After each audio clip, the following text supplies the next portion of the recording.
ಅದ್ದೂರಿಯಾಗಿ ನಡೆದ ಅಪ್ಪಯ್ಯ ಸ್ವಾಮಿಗಳ ಕಳಸಾರೋಹಣ ಕಾರ್ಯಕ್ರಮ.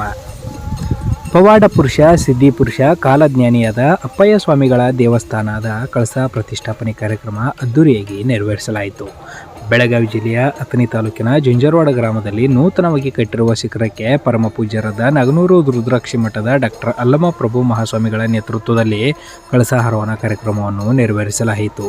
ಮುಂಜಾನೆ ಧಾರ್ಮಿಕ ವಿಧಿವಿಧಾನದಂತೆ ಕೃಷ್ಣಾ ನದಿಯಿಂದ ಅಪ್ಪಯ್ಯ ಸ್ವಾಮಿಗಳ ದೇವಸ್ಥಾನದವರೆಗೆ ಬೆಳ್ಳಿ ರಥದಲ್ಲಿ ಕಳಸವನ್ನು ಕುಂಭಮೇಳದ ಜೊತೆಗೆ ಸಕಲ ವಾದ್ಯ ಮೇಳದೊಂದಿಗೆ ಮೆರವಣಿಗೆ ಮಾಡುತ್ತಾ ಕಳಸಾರೋಹಣ ಕಾರ್ಯಕ್ರಮವನ್ನು ನೆರವೇರಿಸಲಾಯಿತು.